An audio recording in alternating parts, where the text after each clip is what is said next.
Hamas kembali menargetkan posisi pasukan pertahanan Israel atau IDF di jalur Gaza Utara. Kali ini Hamas menjadikan tank Merkava sebagai sasaran perangkat Syawaz. Detik-detik penyerangan diunggah di Telegram pada Selasa 19 November.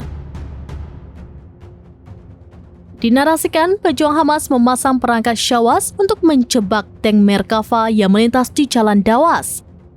Sementara pejuang Hamas pun memantau pergerakan tentara Israel melalui layar. Tidak berselang lama, tank IDF meledak satu persatu. Kondisi itu membuat pejuang Hamas teriak takbir hingga suara bergetar. Tentara Israel menuai kecaman internasional seusai menyematkan ulasan di Google.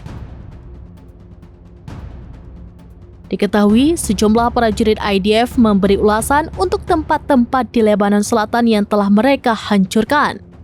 Ulasan itu mengandung candaan tidak pantas terkait kehancuran yang mereka sebabkan, termasuk penghancuran masjid, rumah sakit, dan infrastruktur warga sipil lainnya.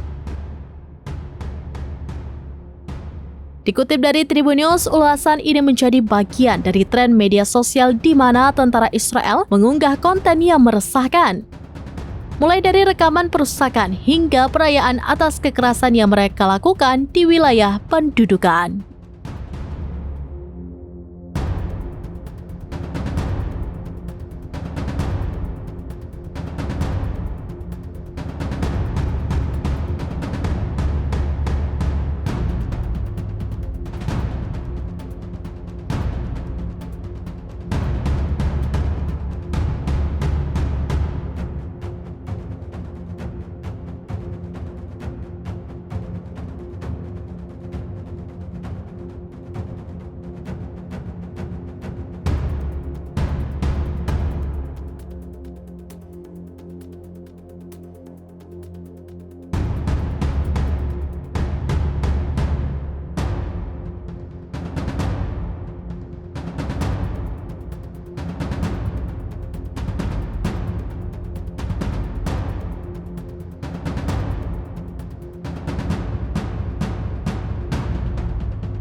Download Tribun X sekarang, menghadirkan lokal menjadi Indonesia.